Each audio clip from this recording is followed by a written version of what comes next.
라이트 앤 딜라이트 5월 12일 말씀 묵상 시작하겠습니다.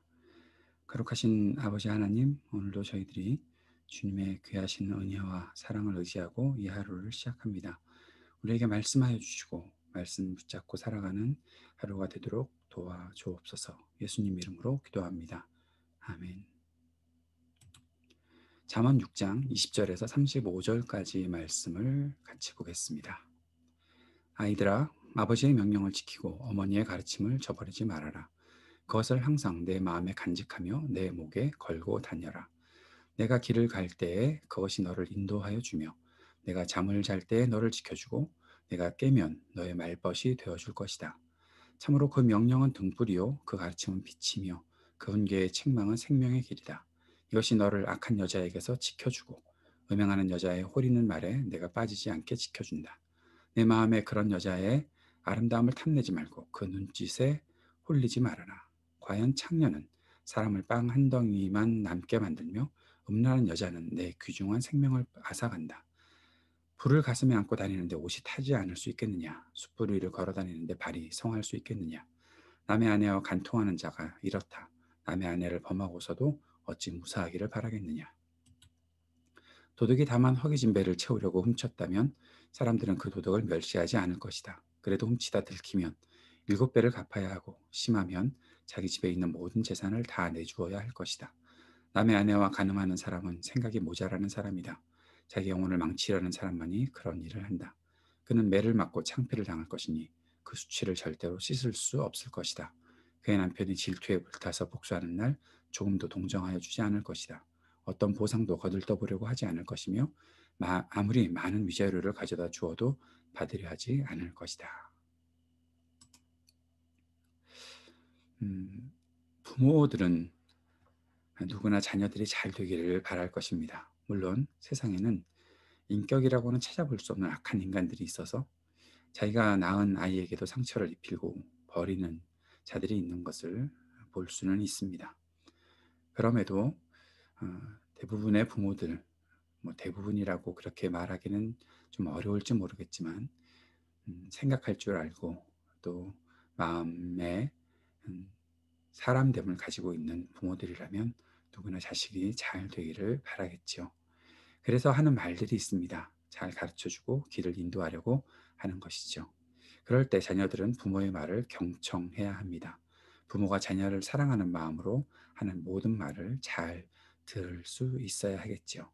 부모의 말에 귀 기울이는 것 자체가 부모에게 기쁨을 주는 것임을 보게 됩니다. 부모가 되고 나서 보니까 그런 일들이 생각이 나더군요.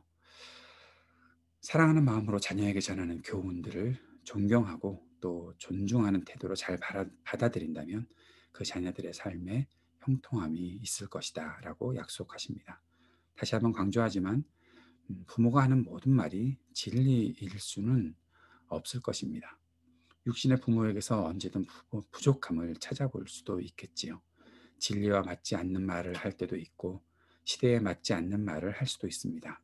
그러나 그렇다고 해도 부모의 말을 아주 음, 모두 무시해 버리는 그런 태도는 아니겠지요. 무조건 자신의 말이 옳다고 하는 부모도 문제지만 한두 번 부모가 틀린 말을 했다고 해서 부모를 무시하고 들으려 하지 않는 자녀도 문제가 될 수밖에 없다라는 생각을 해보게 됩니다. 잠언 저자는 아들을 가르치면서 이렇게 이 명령을 간직해라. 또 그 명령들이 부모의 가르침이 등불처럼 또 빛처럼 생명의 길로 인도할 것이다라고 그렇게 이야기하고 있습니다. 그런데 아들을 가르치는 이 잠언 저자는 또 한 번 유혹하는 여인들, 창녀들 조심하라라고 그렇게 말을 하고 있습니다. 앞에 다른 글에서도 언급했지만 잠언은 자기 아들을 가르치기 위해 쓴 책이죠. 그래서 주로 남자에게 여자를 조심하라고 말하고 있는 것입니다. 잠언을 읽는 여성들이 있다면 아마 반대로 유혹하는 남자들을 조심해야 될 것이다라고 그렇게 적용하면 되지 않을까 싶습니다. 음행하는 여자의 유혹에 넘어가는 삶은 피폐해질 수밖에 없다. 또 소중한 생명을 잃게 하는 일이다라고 강조하고 있습니다. 불을 가슴에 안고 다니는데 숯불이를 걸어 다니는데 어떻게 옷이 타지 않고 발이 성할 수 있겠느냐? 라고 하면서 남의 아내와 간통하는 자가 그렇다라고 말하면서 무사하기를 바라지 말아라 라고까지 말씀하고 있습니다. 타인의 배우자와 가늠하는 행위, 자신을 망치는 길이라고 가르쳐주고 있는 것이죠. 우리는 성적 부도덕에 대해서 경계해야 할 것입니다.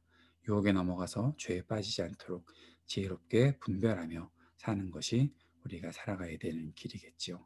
지혜로운 이 일은 우리의 일상생활에 또 우리의 마음속에 찾아오는 여러 가지 유혹들을 막아낼 수 있도록 그렇게 분별할 수 있도록 해줄 것입니다.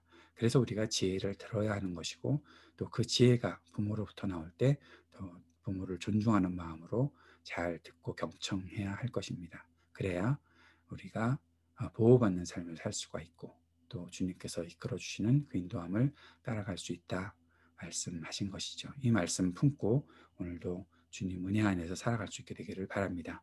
부모를 공경하는 것이 부모의 말을 경청하는 것에서 시작된다는 사실, 육체적 아름다움의 유혹에 넘어가서 성적 쾌락에 빠지는 것이 자신을 망치는 일이라는 것, 성적 부도덕에 대해서 지혜롭게 분별하고 죄를 범하지 말아야 할 것, 다시 한번 마음에 새기는 오늘 하루 또 우리의 인생이 되었으면 좋겠습니다.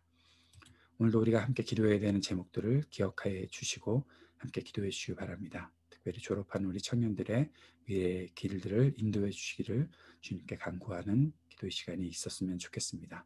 우리 교우들의 가정, 자녀들을 지키시도록 또 전우수영제의 온전한 치유와 회복을 위해서 기도해 주시고 IT를 위해서 또 미얀마를 위해서 이 땅의 인종차별과 혐오 범죄가 그치기를 위해 기도해 주시고 이방인 시민권 법안의 통과를 위해서도 기도해 주시기 바랍니다. 우리 교회를 위해 함께 기도해 주시고 또 새로운 목사님의 청민 과정을 위해서 기도해 주시고 또 저의 가정과 새로운 사역들의 길들을 주님께서 열어주시도록 위해서 기도해 주셨으면 좋겠습니다. 함께 기도하겠습니다.